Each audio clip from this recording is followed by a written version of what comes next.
Okay, I saw it. I think this is number 4, The Mummy.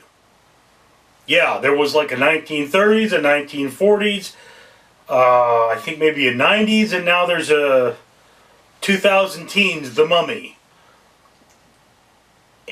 And yes, Tom Cruise is an army scout slash antiquities thief who is running through the Middle East as part of the military, somehow stealing precious commodities that would otherwise be destroyed by ISIS and armying them away.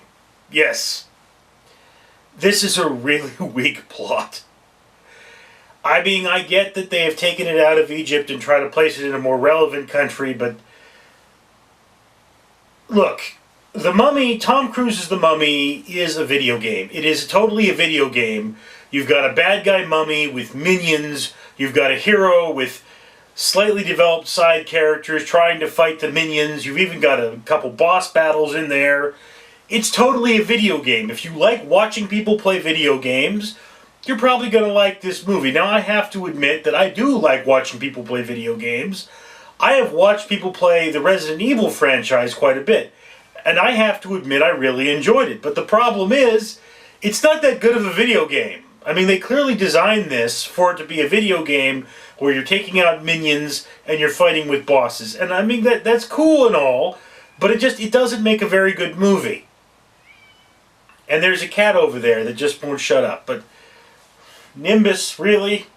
Anyway, so here's the basic problem with this film. You have the original Mummy with Boris Karloff as the Mummy.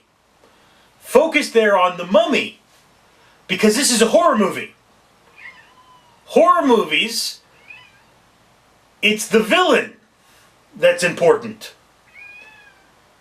Like, if this were a horror movie, the cat trying to ruin my video here would be the villain. So this would be called Nimbus Attacks, or The Annoyance of Nimbus. Could be Nim out there.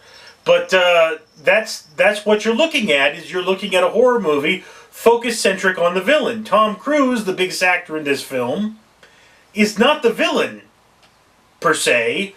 I guess, I don't know, but it's ridiculous. This movie's all over the place, as is kind of this review, because there's a cat. But what you're looking at is the basic fact that Tom Cruise looks great in this movie. He does. He looks really young. I think he's entirely made of CGI now. So now he's immortal and will never die. But I mean, in scenes where he takes his shirt off, he is totally ripped. And I mean, geez, this guy looks great.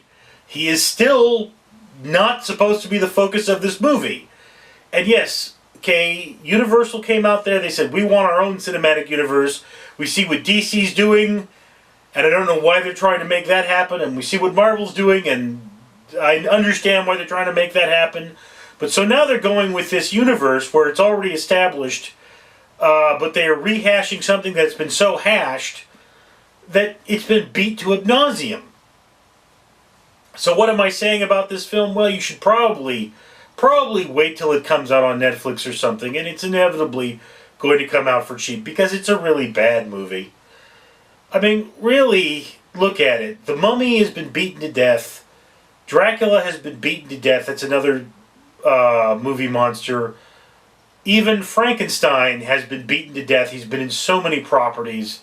But they've got these other monsters that apparently have never really been pushed. Like, I don't believe that. I think there were 3 Creature from the Black Lagoon movies. Why didn't we start with that? Start way back in the day, and have somebody start going, gee, if there's this monster, I wonder if there are others. And why didn't we go the other route with Dr. Jekyll and Mr. Hyde?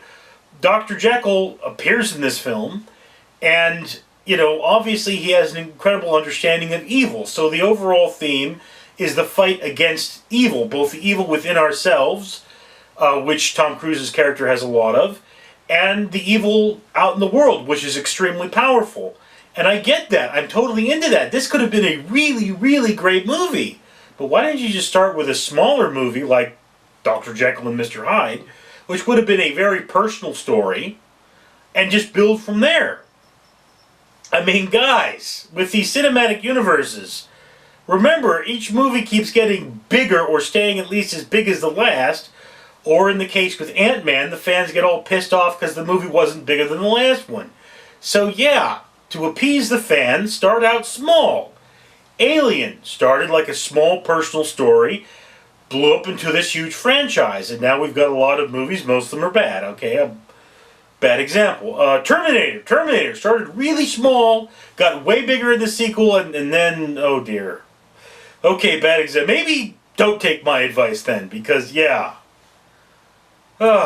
Okay, yeah. So, parting comments.